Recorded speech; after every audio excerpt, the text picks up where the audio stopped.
அக்கா மாமா கிட்ட செக்கப்புக்கு கூட கூட்டிட்டு போக முடியாத அளவுக்கு அப்படி என்ன வேலைன்னு திட்டிக்கிட்டு இருக்கும்போது பிரியன் அங்க வந்ததும், அதான் மாப்பிள்ள இருக்கான்ல, டெலிவரி வர கூட தான் இருக்க போறான், அப்புறம் என்னன்னு எஸ்கேப் ஆகுறாரு. இங்க ஜெயஸ்ரீயும் ஹரிணி கிட்ட வந்து பிரியனை மீட் பண்ண விஷயத்தையும் அவருக்கு வேலை போன விஷயத்தையும் சொல்லி ஜாபுக்கு ரெக்கமெண்டேஷன் பண்ண சொல்லி கேக்குறா.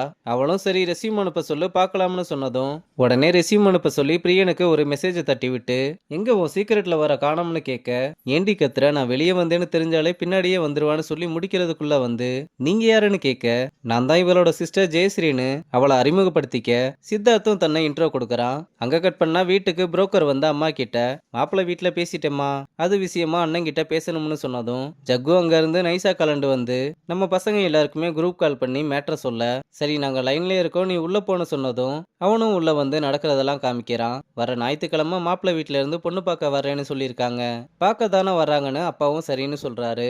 அப்புறம் வெளியே வந்ததும் என்ன கல்யாணம் பண்ண ட்ரீட் எப்ப? டேய் அமைதியா இருடா. ஹரிணி நீ சொன்னேன்னு தான் ஓகேன்னு சொன்னேன், இப்ப என்னடி பண்றது? டென்ஷன் ஆகாத, வீட்டுக்கு வா பேசிக்கலாம்னு சொல்றா.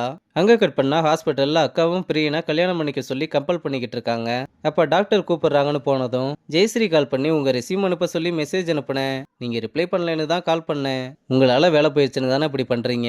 அதெல்லாம் ஒண்ணுமே இல்லைங்க, நான் பாத்துக்கிறேன், நான் ஒன்னும் இதை கில்ட்டுனால பண்ணல, நீங்க எனக்காக நிறைய ஹெல்ப் பண்ணிருக்கீங்க, என்ன சேவ் பண்ணிருக்கீங்க, அதனால நான் ஒரு ஃப்ரெண்டா உங்களுக்கு பண்றேன்னு நினைக்கிறேன்னு சொன்னதும் அவனும் சரின்னு ரெஸ்யூம் அனுப்புறான். அப்புறம் வீட்டுல ஹரிணியும் ஜெயஸ்ரீ கிட்ட ஃபர்ஸ்ட் மாப்பிள்ள வரட்டும் நீ பாரு, அப்புறம் மாப்பிள்ளைய பிடிக்கலன்னு சொல்லிடுன்னு ஐடியா கொடுக்கறா. இதை மீரா விட்டு கேட்டு எதுவுமே கேட்கலன்னதும் டோரை லாக் பண்ணிக்கிட்டு ரகசியமா பேசுறீங்கன்னு அம்மாவை கூப்பிட்டு வர, வந்து பார்த்தா டோர் ஓப்பன்ல இருக்கு. அதை பார்த்ததுமே அம்மா முறைக்கிறாங்க. ஒரு நிமிஷம் உள்ள அம்மானு கூப்பிட்டு வந்து இவங்க ரெண்டு பேரும் கதவை சாத்திக்கிட்டு ஏதோ ரகசியம் பேசினதை நான் பார்த்தேன்னு சொன்னா, அவளுக்கு வர வர கண்ணு தெரியலன்னு நினைக்கிறேன், ஒரு நல்ல டாக்டர் கிட்ட கூட்டிட்டு போய் காமின்னு சொல்றா. சரி ஞாயிற்றுக்கிழமை பொண்ணு பார்க்க வரும்போது நல்லா அழகா ரெடி ஆயிருன்னு அவங்க வாட்டுக்கு பேசிக்கிட்டே இருக்க, ஏமா இப்படி பேசிக்கிட்டே இருக்க, அவ எல்லாத்தையுமே பாத்துக்குவா, நீ இப்படியே பேசினா அவ கல்யாணம் வேணாம்னு சொல்லிடுவா பாத்துக்கோ. இல்ல இல்ல நான் எதுவும் பேசலமான்னு இவ ஒருத்தி என் வேலையெல்லாம் கெடுத்துட்டான்னு மீராவுக்கு ஒரு அடியை போட்டு போறாங்க. அங்க கட் பண்ணா மது ஒரு கிளப்ல ஜூஸ் குடிச்சிட்டு அவ ஃப்ரெண்டு கூட டான்ஸ் ஆட கிளம்ப, அந்த ஜூஸ்ல யாரோ எதையோ கலக்குறாங்க. அப்ப ஃப்ரெண்டுக்காரிக்கு கால் வந்ததும் அவளோட ஃப்ரெண்டுக்காரு பிரேக் டவுன் ஆயிருச்சுன்னு கிளம்புறா. அப்புறம் மதுவும் வந்து ஜூஸை குடிக்க அவளுக்கு மயக்க வர்ற மாதிரி ஆகுது. இத பக்கத்துல இருந்து ரெண்டு பேரும் வேற பாத்துக்கிட்டே இருக்காங்க. இவங்க தான் என்னத்தையோ கலந்து வச்சிருக்காங்க போல.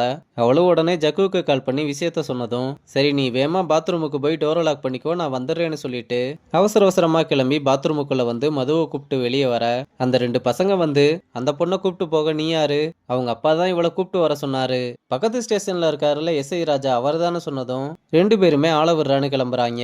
அப்புறம் வேற வழி இல்லாம அவனோட ஸ்டூடியோவுக்கு கூப்பிட்டு வந்து அன்னைக்கு அவளை அங்கேயே ஸ்டே பண்ண வச்சு அவ கூட துணைக்கி இருக்கிறதுக்காக அம்மாவுக்கு கால் பண்ணி ஒரு பிட்டை போட்டு கூட இருக்கான். அப்ப மதுவும் நீ லவ் பண்றியாடான்னு கேட்டா ஜக்குவும் அதெல்லாம் இல்லைன்னு சொல்றான். சரி நான் கேட்டேன்ல நீ கேட்க மாட்டியா, சரி நீ எப்படியும் கேட்க மாட்டேன் நானே சொல்றேன்னு நான் உன்னன்னு சொல்லிக்கிட்டே மட்டையாகிறா. நான் உன்னை லவ் பண்றேன்னு தான் சொல்ல வந்த மாதிரி தெரியுது, ஆனா நமக்கு அண்ணன் தங்கச்சி லவ்வா மாத்திராதீங்கன்னு தான் சொல்ல தோணுது, பார்க்கலாம். இங்க கிரிஜாவும் ரொம்ப லேட் ஆயிருச்சு, மதுவோட போன் வேற சுவிச் ஆஃப்னு வருதுன்னு அப்பாவுக்கு கால் பண்ணி விஷயத்த சொல்ல, இப்ப பயந்து என்ன பண்றது, அவ எங்க போறா எங்க வரான்னு தெரிஞ்சு வச்சுக்கோன்னு சொன்னா கேக்குறது இல்ல.